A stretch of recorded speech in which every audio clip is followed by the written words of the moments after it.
మాజీ మంత్రి జీవన్ రెడ్డితో TPCC chief Mahesh Kumar Goud చర్చలు విఫలమయ్యాయి. పీసీసీ బుజ్జగించిన జీవన్ రెడ్డి వెనక్కి తగ్గలేదు. తన రాజీనామాను వెనక్కు తీసుకునేదే లేదని ఆయన స్పష్టం చేశారు. తాను పీసీసీ ముందు ఎలాంటి హామీ ఇవ్వలేదని, తన సమస్యకు పీసీసీ దగ్గర కూడా పరిష్కారం లేదన్నారు. 4 దశాబ్దాల అనుబంధం వదులుకోవడం బాధగా ఉన్నా తప్పడం లేదని స్పష్టం చేశారు. తనతో పాటు రేపు ఎంతమంది రాజీనామా చేస్తారో రేపు తేలుతోందన్నారు. రాజీనామా తర్వాత గ్రామాలకు వెళ్తానని జీవన్ రెడ్డి చెప్పారు.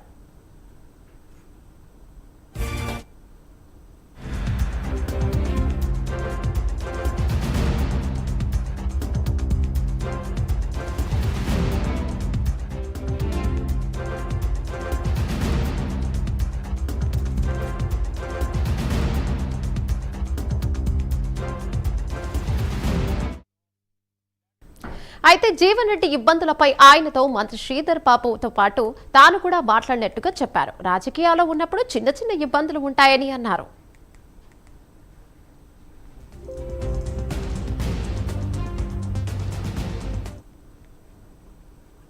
కొంత ఇబ్బందికరమైన ఒక అంశం.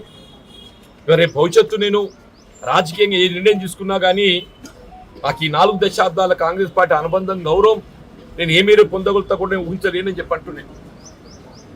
కానీ ఇది ఇస్తుందో ఇవాళ మరి పరిస్థితి అది ఊహించరాంది అయిపోతుందని చెప్పండి.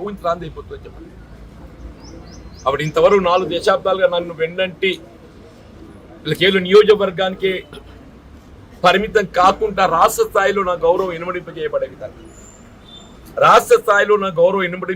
విధంగా నాకు వెన్నంటి నిలిచినటువంటి ఒక నా రాజకీయ సహచరులు, వాళ్ళు ముఖ్యంగా చెప్పంటున్నా అన్నాల్సే కార్యకర్తలు నేను అన్న వాళ్ళ నా కుటుంబ సభ్యులు అని చెప్పి నా రాజకీయ సహచరులు అని చెప్పి but for them today I'm at this stage అని చెప్పంటున్నాయి కదా.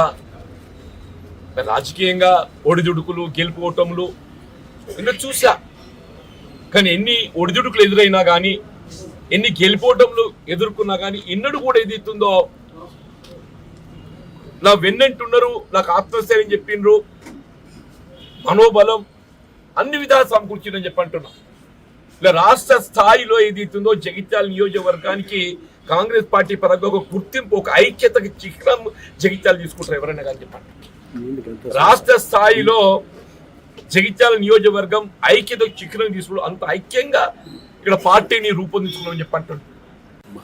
మరి ఇటువంటి పరిస్థితులలో సరే భవిష్యత్తు మార్గం, పయనం ఏ విధంగా ఉంటుంది, ఏది ఉన్నా కానీ మనిషి కావాల్సింది రాజకీయంగా ప్రజాజీవితంలో గౌరవం కావాలి.